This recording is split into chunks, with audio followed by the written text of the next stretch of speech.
Brent, do you remember what your inner dialogue or inner monologue was like during that year with the meth use? Did you have many moments where, you know, you'd be walking alone or cooking at home alone and just reflecting on the usage of meth?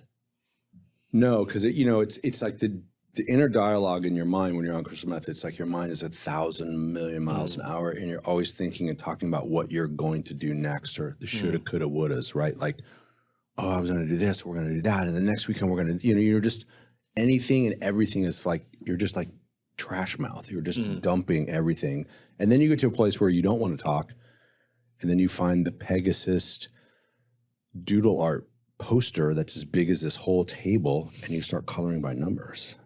And then you go into that rabbit hole and come up 6 hours later. Right. And you're like grinding your teeth and you're like, wow. And then you do a couple more lines and you start talking and tell the story. You know, it's just like this. It just circles. It just circles, yeah. And then, like I said, you get to that point where, and I think what was the terrifying thing for me was I always had to go home. Right. So I'd be sneaking in and out of windows, or my dad would catch me. You know, my parents, I think for the early part of my drug use, they had no idea what was going on, right? These are nice Christian people from Illinois on farms that I think I saw my dad drink a beer once my whole life. So they have no context of like, you know, what's happening. And then obviously as I got progressively worse and I would disappear for 3 days at a time, like that's a clue. They got They suspicious. get suspicious. Yeah. But they couldn't control me. I was just out of control. And, you know, it was of that time, the 80s was like, fuck the police, fuck your parents, fuck the government, fuck Ronald Reagan. Like we were just like, everyone was punk rock, angry, like fuck everybody. Don't fucking tell me what to do. That's during the Nancy Just Say No years, isn't it? Roughly? Yeah, she was part of, Nancy Just Say No, but Reagan was president. Right. And, you know, and like, it was just like, kids were just raging, pissed off. I mean, the world was at that time. There was a movement of that. But so, I mean, it really was super destructive on my whole being, like you know, not sleeping. Now that I know what I know about sleep, it's like shocking that I'm not as damaged as I should be. Cause like from that period. Yeah. Do you remember having moments of sobriety where there was just crushing fatigue or come downs or anything like that? Or was really the whole year just one continuous? Yeah, you'd have moments where it was like you couldn't get it, or you could, you know, because the thing would be, let's just say if you run out of drugs and then you go home and you lie awake in your bed and you can't sleep because your mind can't shut up. We all have that, just normal, not on drugs, right? You're stressed about work or relationship or life. Life has just got you wrapped around the axle and you're not sleeping because you're worried about life.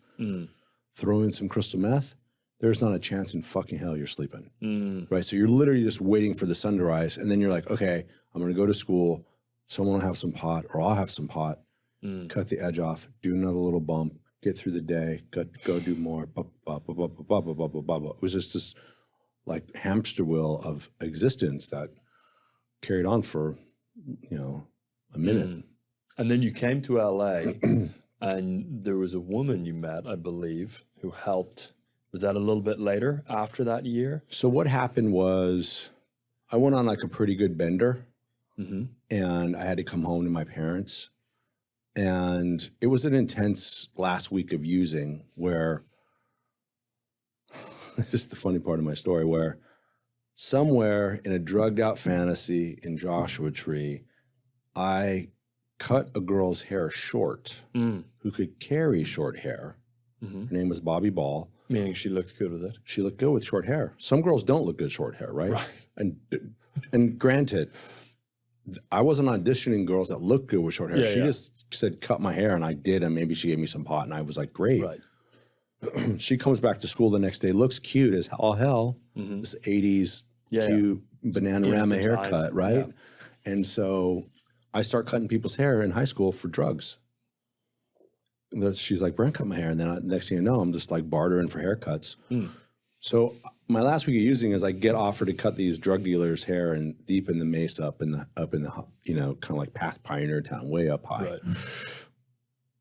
And they kind of trapped me at their house. The story is that they told me was later was they thought I was a narc. They wanted to kill me. Is this true or not true? Or this is just weird drug stories. I don't know, because I'm alive, so they didn't kill me. And so, but they also didn't let me leave for a week, and I finally escape through a friend's sister gives me a ride back into town because, well, I'm probably like 40 minutes out of town, right up on the mesa. It's a long walk. And the thing about the desert is even in the summer, it's freezing at night, right? It snows in Joshua Tree every winter. Right. Like, it's cold. And when the wind blows across that mesa, it's freezing. And so you're not walking. And this other kid, Chris, shows up at that house too. Somehow we all escape, go to a party on Friday night, do some drugs. Saturday rolls around. For whatever reason, that Saturday was dry. Couldn't get any drugs. So weird, right? None of us could get drugs. So what does that look like? Does that look like not being able to find the dealers or not having the money? Or I just remember like none of us could score. Like it was just like no one could score. Yeah. Hey, call him. He doesn't have any. He's dry. He doesn't have any. Like whatever. I mean, it seemed weird, but we're at a party with a bunch of people and no one could score. Or maybe people could score and they didn't want to give it to us. That could be the story too. And so then it's Sunday rolls around. The kids' parents are coming back. I got to go home now. Right. And for me, to this day, it still gives me anxiety. Like that's part of my anxiety trigger is I'm literally like have to walk home up the driveway into my parents' house and tell them, hi, I know I've been gone for a week and I haven't called you. And it's just that guilt and shame. Right? Such guilt and shame and wrapped in that. And I do that this time and I tell my parents that I have a problem with drugs and I don't want to do drugs anymore. If what you've heard on Flow Research Collective Radio has been helpful, please consider doing us a solid and leaving us a review on Apple Podcasts, Spotify, or wherever you are listening to this. Reviews help us connect to a wider audience so we can get these peak performance principles out to more people.